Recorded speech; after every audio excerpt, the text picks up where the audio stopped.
अभी हमने बात की थी साइन इनवर्स एक्स और उसके ग्राफ और प्रॉपर्टीज की। अब बात कर रहे हैं नेक्स्ट कॉस इनवर्स एक्स के बारे में। तो ये कॉस इनवर्स एक्स का ग्राफ है, जैसे भी आपको बताया ये बना था कॉस एक्स के ग्राफ को लेके, उसका 0 से पाई वाला जो पार्ट था उसको लिया था और उसका y is equal to x line के रिस्पेक्ट इमेज लिया था। तो ये ध्यान रखिएगा, ये इसका ग्राफ होता है। इसको देख के, ग्राफ को देख के, इसके बाद कुछ एक प्रॉपर्टीज है जो आपको ध्यान रखनी है। पहली प्रॉपर्टी देखिए, इसकी जो डोमेन है और रेंज वो क्या होगी। देखिए ये -1 से 1 के बीच में डिफाइन हो रहा है, तो डोमेन इसकी क्लोज्ड इंटरवल -1 to 1 और रेंज इसकी जो होगी वो देखिए क्लोज्ड इंटरवल 0 to पाई, 0 भी मिलेगा और पाई भी।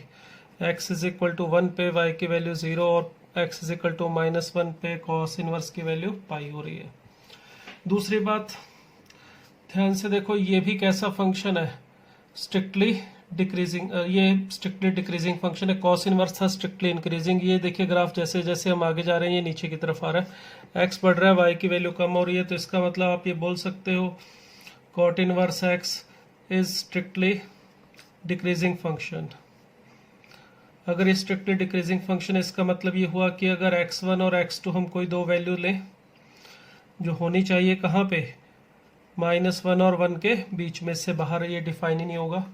तो अगर एक कॉट इनवर्स x1 और ये जो x1 और x2 अगर इस ऑर्डर में है तो इनके ऊपर कॉस लगा दिया जाए, कॉस इनवर्स x1 बड़ा हो जाएगा किससे, कॉस इनवर्स x2 से। मतलब यहाँ पे इनइक्वलिटी का साइन चेंज हो जाएगा। रीजन क्या है, ये जो कॉस इनवर्स है वो स्ट्रिक्टली डिक्रीजिंग फंक्शन है। अगर इंक्रीजिंग फंक्शन को इनइक्वलिटी पे लगाएंगे तो इनइक्वलिटी का साइन सेम रहता है, डिक्रीजिंग फंक्शन पे लगाते हैं तो साइन रिवर्स हो जाता है।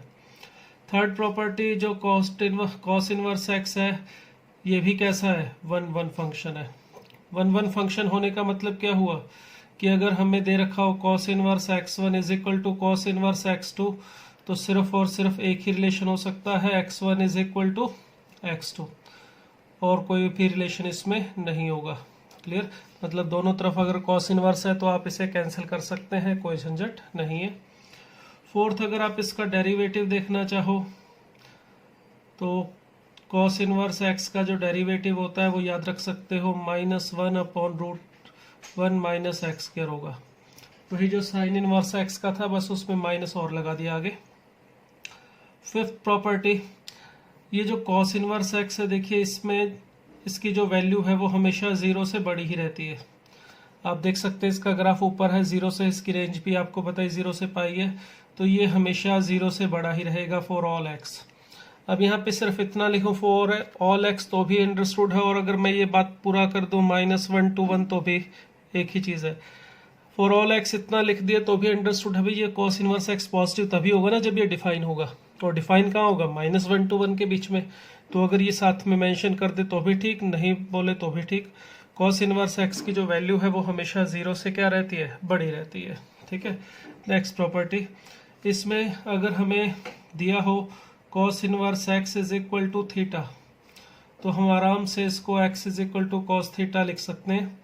यहाँ पर लेफ्ट टू राइट जा सकते हो, कोई झंझट नहीं है, क्योंकि ये एक्स हमेशा -1 और 1 के बीच में ही दिया जाएगा और थीटा 0 से पाई ही दिया जाएगा, इससे बाहर दे ही नहीं सकते हम। ऐसे नहीं दिया जा सकता cos inverse x is equal to 3π/2। अगर ये दिया है तो ये गलत होगा, क्योंकि cos इनवर्स x की वैल्यू 3π/2 हो ही नहीं सकती। यहाँ पर कुछ वैल्यू दी है वो -1 के अंदर, 1 और -1 के अंदर ही दी जाएगी, उससे बाहर देगा तो गलत हो जाएगा। इसलिए इसमें आप इस बात को ध्यान रख सकते हैं कि आपका ये cos इनवर्स x अगर थीटा है तो आप सीधा x is equal to cos theta लिख सकते हैं। बट अगर हमें cos theta is equal to x दिया है तो इसमें अगर हम theta is equal to cos inverse x लिखना चाहते हैं तो सिर्फ और सिर्फ तभी लिख सकते हैं जब आपका जो थीटा है वो कहाँ पे होना चाहिए, 0 से पाई में। अगर थीटा 0 से पाई में है तो आप इसको ऐसे लिखोगे तो कोई गलती नहीं है। अगर हमें दिया है cos inverse cos of theta, cos of 2π/3 is equal to cos 2π/3 हमें दे दिया है। cos 2π/3 की वैल्यू आ जाएगी कितनी, मगर यहाँ पर थीटा 0 से पाई के बीच में लेना है, तो ये 0 से पाई के बीच में ही है। cos 2π/3 की वैल्यू -1/2 होती है, ठीक है। तो अगर हम यहाँ से लिखना चाहें cos को उधर ले जाके cos inverse 2π/3 is equal to cos inverse -1/2, तो इसको लिखने में कोई गलती नहीं है, ये बिल्कुल सही है। बट अगर हमें दिया जाए cos -π/3 इज इक्वल टू 1/2 देने, ये वैसे तो ये भी सही है, cos -π/3 की वैल्यू 1/2 ही होती है, ठीक है। बट अगर यहाँ से आप इसको ऐसे लिखना चाहो -π/3 is equal to cos inverse 1/2, तो ये बिल्कुल गलत है, ऐसे आप नहीं कर सकते, क्योंकि cos में जो cos इनवर्स की जो वैल्यू है वो -π/3 पॉसिबल नहीं है। cos इनवर्स की वैल्यू सिर्फ और सिर्फ क्या हो सकती है, 0 से पाई के बीच में ही हो सकती है। तो ये ध्यान रखना है, इनवर्स ट्रिग्नोमेट्री से ट्रिग्नोमेट्री बनाना है तो कोई झंझट नहीं, बना सकते हो। ये वैल्यू उसी रीजन में दी जाएगी जिसमें ये पॉसिबल है, इससे बाहर दी ही नहीं जा सकती, दी जाएगी तो गलत होगा। बट अब cos theta is equal to x दिया है, तो इसमें theta is equal to cos inverse x तभी लिख सकते हो जब ये थीटा इस इंटरवल में हो। अगर थीटा इस इंटरवल में नहीं है तो आप इसको ऐसे नहीं लिख सकते। उसके लिए बाद में तरीका आएगा कि अगर इससे बाहर है तो लिखने का क्या मेथड है, वो भी हम बात करेंगे बाद में। फिलहाल के लिए याद रखिएगा इसको।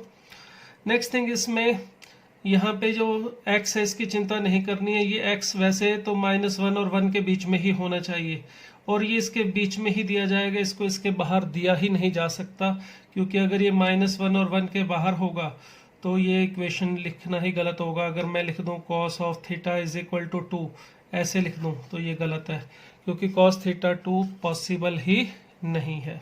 क्लियर? तो ये ध्यान रखेंगे, इसमें 6 बातें तो क्लियर हो गया होगा। cos इनवर्स x की सारी पॉइंट्स, ठीक है।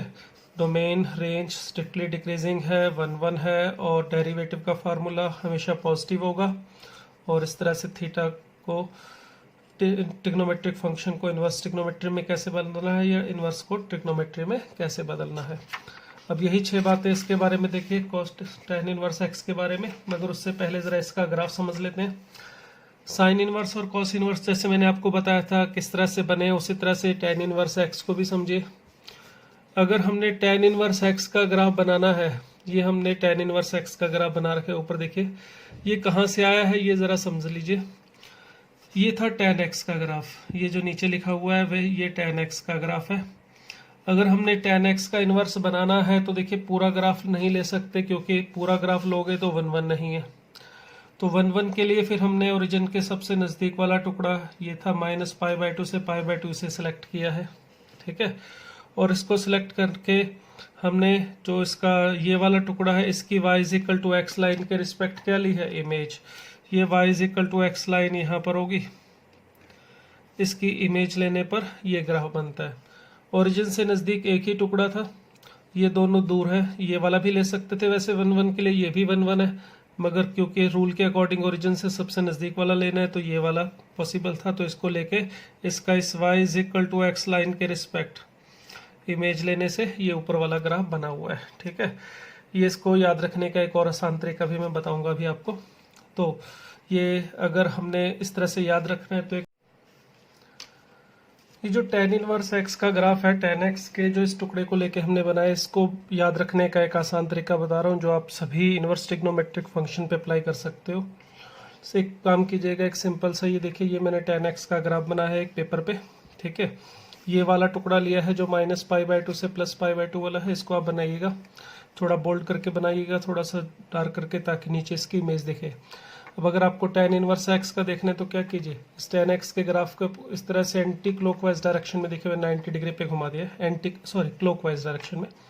तो इसको इस तरह से देखो, ये tan x का था, ये क्लॉकवाइज रोटेशन मैंने इसकी कर दी है 90 डिग्री पे। अब इसको नीचे से पकड़ के ऐसे रिवर्स कर दीजिए, तो देखिए ये आपको जो दिखाई देगा ये tan इनवर्स होगा, इसका इनवर्स, ठीक है। तो क्या करना है, पहले इसको tan x को एंटी क्लॉकवाइज में 90 डिग्री पे घुमाना है, फिर नीचे से पकड़ के ऐसे रिवर्स कर देना है ऊपर से नीचे की तरफ। तो ये हमारा बन जाएगा tan इनवर्स x, देख सकते हैं ये वाला ग्राफ और ये ग्राफ सेम है। इसी तरह से बाकियों को भी दिखाऊंगा आपको, वो भी सेम बनते हैं। तो ये हमारे पास ग्राफ था इसका। अब अगर हम इसके डोमेन रेंज वगैरह की बात करें तो सबसे पहले इसकी जो डोमेन है वो देखिए ऑल रियल नंबर है। इसका ग्राफ -इनफाइनाइट से लेके +इनफाइनाइट तक पूरी जगह बना हुआ है। जो इसकी रेंज है वो देखिए -π/2 से +π/2 है, मगर यहाँ पर π/2 मिल नहीं रहा। जैसे साइन इनवर्स में π/2 मिलता है x=1 रखने पर, -π/2 भी मिलता है -1 पे, मगर इसमें ना तो π/2 मिलेगा और ना ही -π/2। तो जिसकी रेंज है वो होगी ओपन इंटरवल -π/2 से +π/2। दूसरी बात, इसमें भी आप देखेंगे ग्राफ स्ट्रिक्टली इंक्रीजिंग है, तो tan इनवर्स x भी कैसा है, स्ट्रिक्टली इंक्रीजिंग। अर्थात अगर दो वैल्यूज़ x1 और x2 हमें इस ऑर्डर में दे रखी हैं, तो इनके ऊपर tan इनवर्स लगाने या हटाने से इनइक्वलिटी पे कोई फ़र्क नहीं पड़ेगा। tan इनवर्स x2 इस तरह से लिख सकते हैं। क्लियर। तीसरी बात, इसमें यहाँ पे सेकंड वाले जो कंडीशन है, इसमें x1 x2 के ऊपर कोई बाउंडेशन नहीं है। जैसे कॉस इनवर्स और साइन इनवर्स में एंगल जो x1 और x2 थे वो -1 और 1 के बीच में ही हो सकते थे। यहाँ पर कोई समस्या नहीं है क्योंकि इसकी डोमेन R है, तो यहाँ पे कोई भी रियल वैल्यू हो सकती है, कोई झंझट नहीं है। थर्ड जो कंडीशन है, इसमें भी देखिए ये भी 1 1 है, स्ट्रिक्टली इंक्रीजिंग है तो 1 1 होगा। तो इस केस में आप ये भी बोल सकते हो कि जो tan इनवर्स x है इज 1 1। अर्थात दोनों तरफ अगर tan इनवर्स हटाना हो इक्वेशन में तो आप हटा सकते हो। अगर tan inverse x1 = tan inverse x2 दिया है तो इसमें भी कैंसिल करके आप सीधा सीधा x1 = x2 लिख सकते हो। जिस तरह से साइन इनवर्स में अगर एंगल उसका वैल्यू x की पॉजिटिव लेते हैं तो साइन इनवर्स की वैल्यू पॉजिटिव आ रही है, नेगेटिव लेने पर नेगेटिव, वही सेम थिंग इस tan इनवर्स में भी होता है। tan इनवर्स x में भी अगर हम x की वैल्यू पॉजिटिव लेंगे तो ये पॉजिटिव आंसर देगा, नेगेटिव लेंगे तो ये नेगेटिव आंसर देगा, और x = 0 पर ये 0 हो रहा है। ठीक है, ये सेम उसी तरह से बिहेव कर रहा है जैसे कि साइन इनवर्स था। दोनों में सिमिलरिटी है, एक तो उनकी दोनों की जो दोनों स्ट्रिक्टली इंक्रीजिंग है, साइन इनवर्स और tan इनवर्स, दोनों में ये प्रॉपर्टी भी सेम है। x पॉजिटिव पे ये पॉजिटिव वैल्यू देंगे, नेगेटिव पे नेगेटिव और 0 पे 0। डोमेन में भी ध्यान रखना, बस थोड़ा सा ही अंतर है दोनों के। साइन इनवर्स में -π/2 और +π/2 क्लोज इंटरवल में आती है रेंज में बस, और इसमें ओपन में। फिफ्थ प्रॉपर्टी डेरिवेटिव, इसका अगर याद रखना चाहें तो tan इनवर्स x का डेरिवेटिव होता है 1/1 + x²। ठीक है, और सिक्स थिंग, इसमें भी अगर tan इनवर्स x = थीटा दिया हुआ है तो आप आराम से x tan थीटा लिख सकते हो। बट अगर tan थीटा x दिया हुआ है तो आप इसमें थीटा tan इनवर्स x हमेशा नहीं लिख सकते।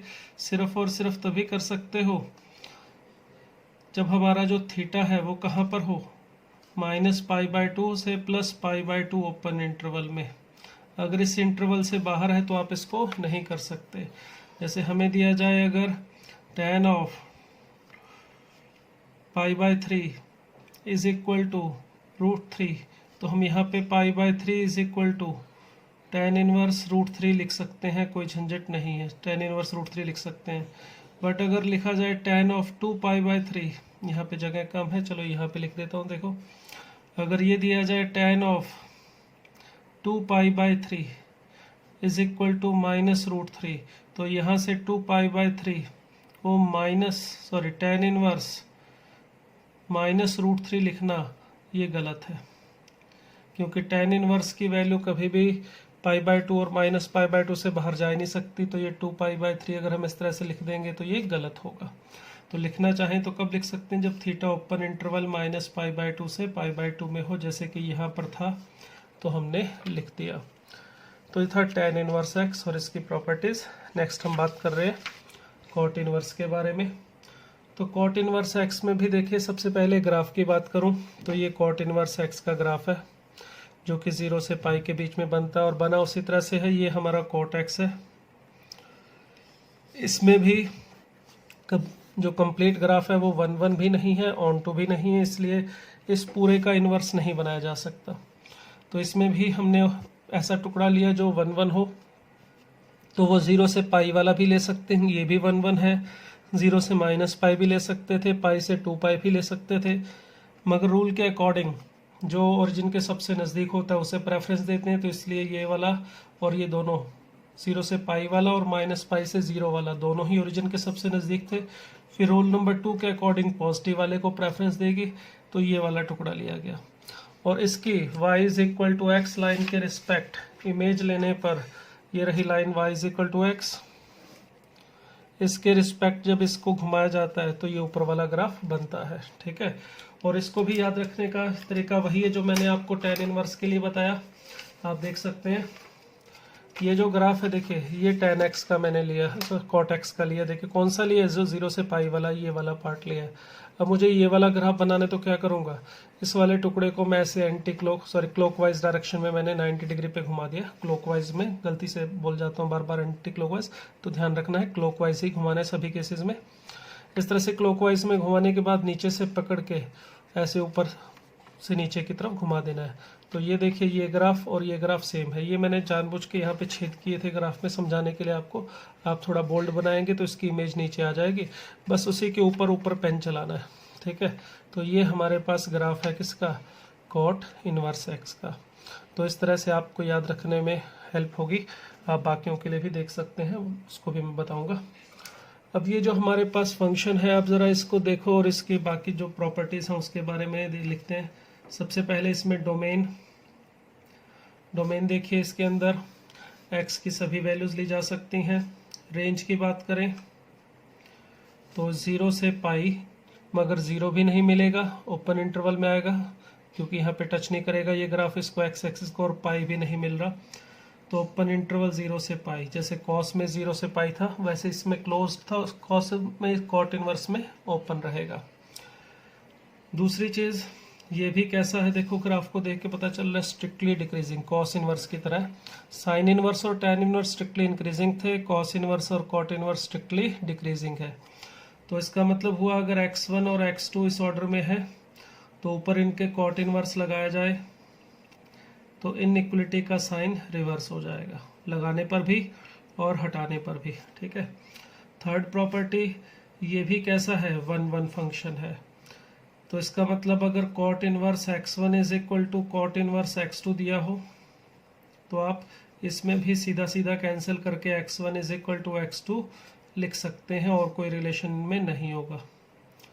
सभी के सभी इनवर्स ट्रिग्नोमेट्रिक फंक्शन में ये प्रॉपर्टी एप्लीकेबल है। इसका जो डेरिवेटिव होगा कॉट इनवर्स x का, उसे भी आप याद रख सकते हो, वो होगा -1/1 प्लस एक्स के। जो tan इनवर्स x का होता है बस उसी में आगे माइनस लगा दिया। साइन इनवर्स x के डेरिवेटिव था, उसमें आगे माइनस लगाने से कॉस इनवर्स का आ जाता है, और tan इनवर्स वाले में आगे माइनस लगाने से कॉट इनवर्स का आ जाता है। नंबर 5, कॉट इनवर्स x की जो वैल्यू है ये भी हमेशा कॉस इनवर्स x की तरह हमेशा पॉजिटिव रहती है फॉर ऑल x। ठीक है, इसमें तो 0 भी नहीं होता। कॉस इनवर्स में कम से कम एक पॉइंट पे 0 तो मिलता है x इज इक्वल टू 1 पे, मगर इसमें तो कभी 0 भी नहीं मिलता, ये हमेशा 0 से बड़ा ही रहता है, ध्यान रखिएगा। और 6 प्रॉपर्टी, इसमें भी अगर हमें cot inverse x is equal to theta दिया है तो आप आराम से x को कॉट थीटा लिख सकते हो, कोई झंझट नहीं है। यहाँ पर ये जो x है वो कुछ भी दिया जा सकता है, और ये जो थीटा है वो 0 से पाई में ही दिया जाएगा, इससे बाहर दिया ही नहीं जाएगा। इससे बाहर दिया जाएगा तो लिखना ही गलत हो जाएगा। अगर मैं लिख दूँ cos inverse cot inverse x is equal to 4π/3, अगर ऐसे लिखूं तो ये लिखना ही गलत है, क्योंकि कॉट इनवर्स की वैल्यू कभी भी 4π/3 दी ही नहीं जा सकती, क्योंकि वो मैक्सिमम पाई तक होती है। तो इसलिए इसमें बिना चिंता किए कॉट इनवर्स x है तो इसे x is equal to cot theta लिख सकते हैं। बट अगर cot theta is equal to x है तो इसमें अगर आप ऐसा लिखना चाहते हो theta is equal to cot inverse x, तो सिर्फ और सिर्फ तभी लिख सकते हो जब हमारा थीटा 0 से पाई में हो। क्लियर, 0 से पाई में हो सिर्फ और सिर्फ तभी आप ट्रिग्नोमेट्री से इनवर्स ट्रिग्नोमेट्री बना सकते हो, ओपन इंटरवल। तो ये ध्यान रखना है, जब ट्रिग्नोमेट्री से इनवर्स ट्रिग्नोमेट्री बनाना है तो ये जो थीटा है उस इनवर्स ट्रिग्नोमेट्रिक फंक्शन की रेंज में होना चाहिए। साइन इनवर्स में ये था -π/2 से +π/2 क्लोज इंटरवल, कॉस इनवर्स में 0 से पाई क्लोज इंटरवल, tan इनवर्स में -π/2 से +π/2 ओपन इंटरवल, और यहाँ 0 से पाई ओपन इंटरवल। तो ये थीटा जब उस इनवर्स ट्रिग्नोमेट्रिक की रेंज में होगा तब आप ट्रिग्नोमेट्री से इनवर्स ट्रिग्नोमेट्रिक बना सकते हो, अदरवाइज नहीं बना सकते। क्लियर। तो ये 6 प्रॉपर्टीज इसमें हमने ध्यान रखनी है। नेक्स्ट चलते हैं कॉसेक इनवर्स एक्स में। तो कॉसेक इनवर्स एक्स का सबसे पहले ग्राफ वही सेम चीज़, ये था हमारा कॉसेक एक्स जो यहाँ पे बना रखा है मैंने नीचे। इस कॉसेक एक्स में पूरे को लेके वही इन्वर्स नहीं बन पाता, तो हमने इसका टुकड़ा लिया जो 1 1 हो। तो ये वाला टुकड़ा जो -π/2 से लेके +π/2 का, जिसमें एक ये वाला हिस्सा और एक ये हिस्सा, इन दोनों को लिया गया है। ये ओरिजिन के सबसे नज़दीक वाले ऐसे टुकड़े थे जो 1 1 on 2 थे, ठीक है। तो कॉसेक का इन्वर्स बनाने के लिए इसे चूज़ किया गया है। इन दोनों को भी ले सकते थे, यहाँ π/2 से 3π/2 वो भी 1 1 थे, मगर ओरिजिन से दूर होने की वजह से इसे प्रेफरेंस दी गई है, ये ओरिजिन से नज़दीक है सबसे। अब इस टुकड़े को लेके y = x लाइन के रिस्पेक्ट इसकी इमेज ली गई है। तो y = x लाइन के रिस्पेक्ट इसकी इमेज लेने पर ये ग्राफ हमें मिलता है, ठीक है। ये y = x लाइन है, इसके रिस्पेक्ट जब इससे इमेज ली जाती है तो ये वाला जो टुकड़ा है हमारे पास, इसका घूम के ये वाला ग्राफ हमें मिल जाता है। अब ये वाला ग्राफ इस तरह इसको रोटेट करके बना और ये वाला इससे, अगर अब आप इसको याद रखना चाहो इसके लिए भी वही सेम तरीका देख सकते हो आप। ये देखिए, ये कॉसेक एक्स का ग्राफ है, ये जो मैंने लिया हुआ है, ये कॉसेक एक्स का ये वाला टुकड़ा जो π/2 और -π/2 के बीच में है, इसको लिया। अब ये ग्राफ बनाने के लिए देखिए, पहले इसको मैं ऐसे घुमा रहा हूँ क्लॉकवाइज डायरेक्शन में। क्लॉकवाइज डायरेक्शन में घुमाने के बाद इसको क्या कर दिया, रोटेट करना है ऊपर से नीचे की तरफ अपोजिट। तो ये देखिए, ये जो ग्राफ मिलेगा ये बिल्कुल उसी के ऊपर मैंने पेन चला के डार्क जो इसकी इमेज पीछे दिखा दे रही थी उसी पे मैंने पेन चला के बनाया है। तो आप भी इसी तरह से बना सकते हो। तो इस तरह से ये हमारे पास कॉसेक इनवर्स एक्स का ग्राफ हमें मिल जाएगा, ठीक है। ये सभी में एप्लीकेबल होता है, सभी इनवर्स ट्रिग्नोमेट्री में। अब इसकी प्रॉपर्टीज़ की बात करें, सबसे पहली बात इसकी डोमेन क्या होगी। तो ग्राफ को देख के देखिए बता सकते हो, ये ग्राफ जो है -∞ से -1 के बीच में दिखाई दे रहा है, और उसके बाद 1 से ∞, इन दोनों के बीच में यहाँ पर कोई भी ग्राफ नहीं है। तो इसका मतलब इसकी डोमेन होनी चाहिए -∞ से -1 यूनियन 1 से ∞, और इसकी जो रेंज है वो होनी चाहिए, देखो ये ग्राफ कहाँ से कहाँ तक वैल्यू ले रहा है, -π/2 से π/2 के बीच में y की वैल्यू मिल रही है, मगर ये वाला पॉइंट 0 हमें नहीं मिल रहा। तो इसकी रेंज होगी क्लोज्ड इंटरवल -π/2 से +π/2, मगर उसमें एक पॉइंट नहीं आएगा, कौन सा, 0, ठीक है। दूसरी बात, इसको आप स्ट्रिक्टली इंक्रीजिंग या डिक्रीजिंग कुछ भी नहीं बोल सकते, क्योंकि स्ट्रिक्टली इंक्रीजिंग का मतलब ये होता है कि छोटी वैल्यू लेने से छोटा आंसर आए और बड़ी वैल्यू लेने से बड़ा, मगर इसमें ऐसा नहीं हो रहा। ना ही तो स्ट्रिक्टली इंक्रीजिंग है, ना ही डिक्रीजिंग। डिक्रीजिंग में भी होता है कि छोटी वैल्यू से बड़ा और बड़ी वैल्यू से छोटा है। इसमें देखिए, अगर मैं दोनों वैल्यूज x1 और x2 यहाँ पर लेता हूँ, तो इसमें तो देखो मैंने x1 x2 से पीछे लिया है, वो तो x1 छोटा है x2 से। तो यहाँ पर कॉसेक इनवर्स की जो वैल्यू आ रही है, कॉसेक इनवर्स x1 बड़ा आ रहा है कॉसेक इनवर्स x2 से। तो ये बात तो ठीक लग रही है कि डिक्रीजिंग है, बट अगर मैं x1 यहाँ पे लेता और x2 यही रखता, अब इसके लिए देखो x1 अब भी x2 से छोटा है, मगर कॉसेक इनवर्स x1 की वैल्यू अब यहाँ पे है मुझे नेगेटिव वैल्यू मिल रही है और x2 पे पॉजिटिव, यानी छोटी वैल्यू से छोटी आंसर मिलेगा और बड़ी वैल्यू से बड़ा। तो इस हिसाब से तो ये इंक्रीजिंग वाली बात हो रही है।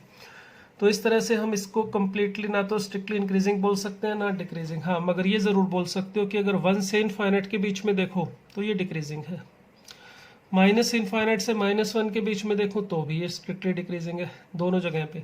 अर्थात अगर ये दोनों वैल्यूज आप या तो पॉजिटिव लो x1 x2, या दोनों वैल्यूज इस तरह से -1 से पीछे यानी नेगेटिव लो, तब आप बोल सकते हो कि डिक्रीजिंग होगा, यानी कि छोटी वैल्यू से बड़ा और बड़ी वैल्यू से छोटा आंसर आएगा। बट अगर एक वैल्यू यहाँ और एक यहाँ लोगे तो फिर नहीं बात बनेगी, क्योंकि इधर वैल्यू लोगे नेगेटिव में तो आंसर नेगेटिव आएगा, और पॉजिटिव से पॉजिटिव। यहाँ पर यही बात अपनी जो साइन इनवर्स वाली थी, कॉट tan इनवर्स में थी, वही बात यहाँ पर भी है कि इसकी वैल्यू पॉजिटिव आएगी अगर x पॉजिटिव होगा, नेगेटिव आएगी अगर x नेगेटिव होगा, मगर ये 0 कभी नहीं आएगा, ठीक है, क्योंकि इसकी रेंज में 0 नहीं है। इसमें पॉजिटिव का मतलब भी ये नहीं कि 0 to ∞, पॉजिटिव का मतलब भी इसमें 1 to ∞ है, क्योंकि डोमेन में ये वाला हिस्सा 0 से 1 वाला नहीं आ रहा। और नेगेटिव का मतलब भी अंडरस्टूड है, -∞ से -1 ही है, ये -1 से 0 वाला हिस्सा इसकी रेंज में डोमेन में नहीं है। ये भी स्ट्रिक्टली डिक्रीजिंग, सॉरी 1 1 फंक्शन है ये भी। तो इसके अंदर भी अगर आपको दोनों तरफ इस तरह से कॉसेक इनवर्स लगा के दिया जाए तो आप हटा सकते हो, सीधा सीधा x1 is equal to x2 लिख सकते हो। इसके अलावा और कोई रिलेशन x1 x2 में नहीं होगा। डेरिवेटिव की बात करें अगर इसका, property number 4, derivative of cosec inverse x, तो इसे याद रखना चाहो तो ये होता है हमारा -1 upon root mod of x into root of x square -1। यहाँ मॉड x आता है, ध्यान रखिएगा, सिंपल x नहीं होता। तो mod of x root of x square -1 ऊपर नेगेटिव आता है। और अगर हम नेक्स्ट प्रॉपर्टी की बात करें, प्रॉपर्टी नंबर 5, वही इन्वर्स से ट्रिग्नोमेट्री बनाने वाली, तो इसमें भी वही बात है। अगर cosec inverse x is equal to theta दिया हुआ है तो आप बिना टेंशन के x is equal to cosec theta लिख सकते हैं। यहाँ थीटा इसी रेंज में दिया जाएगा, -π/2 से +π/2 एक्सेप्ट 0, ठीक है। x जो है वो इसी रीजन में दिया जाएगा, -1 और 1 के बाहर कहीं और दिया ही नहीं जा सकता। आपको ऐसे नहीं लिख के दिया जा सकता cosec inverse 1/2 is equal to theta. अगर ये दिया है तो ये गलत है, क्योंकि कॉसेक में 1/2 पे तो ये डिफाइन ही नहीं है। तो ये इसी इंटरवल में ही दिए जाएंगे, इसकी टेंशन नहीं है। मगर जब आपको cosec theta is equal to x दिया हो तब ध्यान रखना है कि थीटा को अगर कॉसेक इनवर्स एक्स लिखना है तो तभी लिख सकते हो जब थीटा हमारा -π/2 से +π/2 के बीच में हो, अदरवाइज नहीं लिख सकते। और 1.0 को भी छोड़ना पड़ेगा, वहाँ पर ये डिफाइन नहीं होता।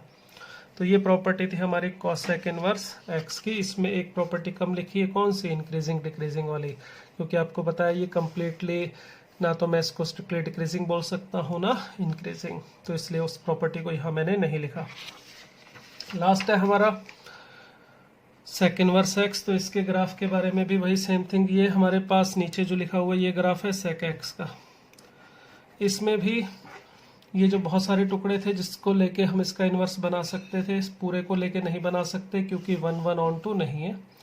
तो इसमें ये वाला टुकड़ा चूज किया गया है 0 से पाई के बीच में, एक तो ये हिस्सा और ये वाला। इसे नहीं ले सकते थे -π/2 से क्योंकि 1 1 नहीं है, तो एक ये वाला टुकड़ा और एक ये लिया गया।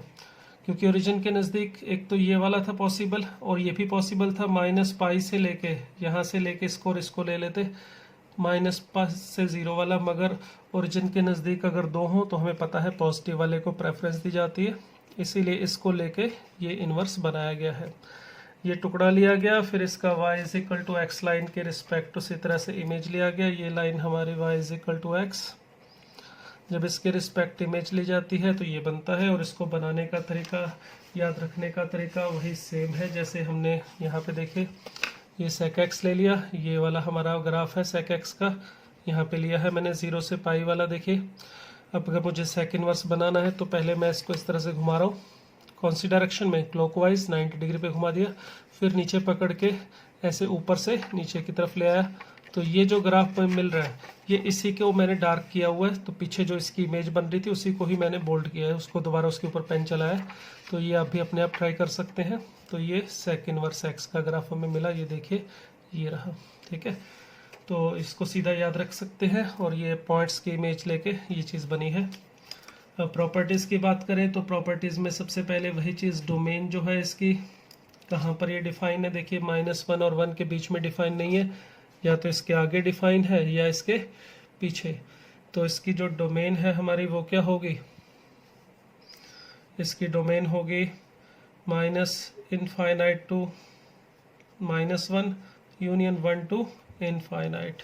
क्लियर, ये इसकी डोमेन है। रेंज की बात करें तो रेंज इसकी आ रही है, देखिए 0 से स्टार्ट होकर ऊपर पाई तक जा रहा है, 0 टू पाई, मगर बीच में ये वाला पॉइंट π/2 नहीं मिल रहा, तो एक्सेप्ट π/2। क्लियर। सेकंड थिंग, ये भी 1 1 है, यानी कि sec inverse x1 is equal to sec inverse x2 दिया हो तो आप कैंसिल करके क्या लिख सकते हो? x1 is equal to x2, कोई झंझट नहीं है, सीधा सिर्फ यही इक्वेशन होगा।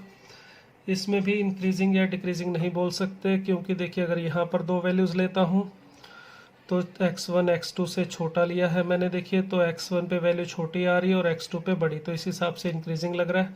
बट अगर x1 मैं यहाँ पे लेता हूँ पीछे तो देखिए x1 और ये x2 लेता हूँ तो अभी x1 x2 से छोटा है, मगर अब x1 पे वैल्यू बड़ी आ रही है, तो इसलिए इसको भी सिंपली हम इंक्रीजिंग या डिक्रीजिंग नहीं बोल सकते। बट अगर दोनों वैल्यूज x1 x2 देखिए यहाँ पर है 1 से आगे, तो छोटी वैल्यू पे छोटा और बड़ी वैल्यू पे बड़ा आंसर मिल रहा है, यानी कि स्ट्रिक्टली इंक्रीजिंग है यहाँ पे भी, और -1 से पीछे भी स्ट्रिक्टली इंक्रीजिंग है, यानी दो वैल्यूज यहाँ पे इस इंटरवल में दी जाए तो उन पे भी जब आप सेक इनवर्स लगाओगे, सॉरी यहाँ पर भी इंक्रीजिंग है और यहाँ पर भी, अगर आप यहाँ पे भी दोनों पे अगर आप सेक इनवर्स लगाते हो तो साइन सेम रहेगा, यहाँ पर भी लगाओगे इन दोनों वैल्यूज पे तो सेम रहेगा, बट ओवरऑल हम नहीं बोल सकते इसको। डेरिवेटिव के फार्मूले की बात करें तो सेक इनवर्स एक्स का डेरिवेटिव होगा 1/mod x root of x square -1, ठीक है। ये हमारा डेरिवेटिव का फार्मूला है इसके, जो कि कोसेक इनवर्स एक्स का नेगेटिव है, देख सकते हो। फोर्थ प्रॉपर्टी, अगर हमें यहाँ पे देखिए जैसे कॉस इनवर्स में था, कॉट इनवर्स में था, और ये कोसेक इनवर्स एक्स में ये हमेशा पॉजिटिव रहेगा, सॉरी सेक इनवर्स, इसकी वैल्यू भी हमेशा 0 से बड़ी ही रहेगी for all x. For all x का मतलब जहाँ पर भी ये डिफाइन है। कॉस इनवर्स, कॉट इनवर्स और सेक इनवर्स, इनकी वैल्यू कभी भी नेगेटिव नहीं आती। Tan, cot, sorry tan, sine और कॉसेक, इनमें बताया कि जो एंगल एक्स की वैल्यू अगर पॉजिटिव होगी तो पॉजिटिव आंसर देते हैं, नेगेटिव होगी तो नेगेटिव आंसर देंगे। लास्ट प्रॉपर्टी इसके अंदर वही सेम, अगर हमें sec inverse x is equal to theta दिया है तो हम सीधा x is equal to sec theta लिख सकते हैं। ये एक्स हमें -1 से 1 से आउटसाइड ही दिया जा सकता है और थीटा इस इंटरवल में ही दिया जाएगा, इससे बाहर नहीं दिया जाएगा। मगर sec theta is equal to x है तो इसको हम सिर्फ और सिर्फ तभी इन्वर्स ट्रिग्नोमेट्री में बदल सकते हैं जब हमारा थीटा कहाँ पे लाई करे, 0 से पाई एक्सेप्ट π/2। तो ये प्रॉपर्टीज थी हमारे इन्वर्स ट्रिग्नोमेट्रिक फंक्शन की, इन्हें ध्यान रखना है और फिर हम इनका यूज़ करके आगे एग्जांपल्स करेंगे अभी।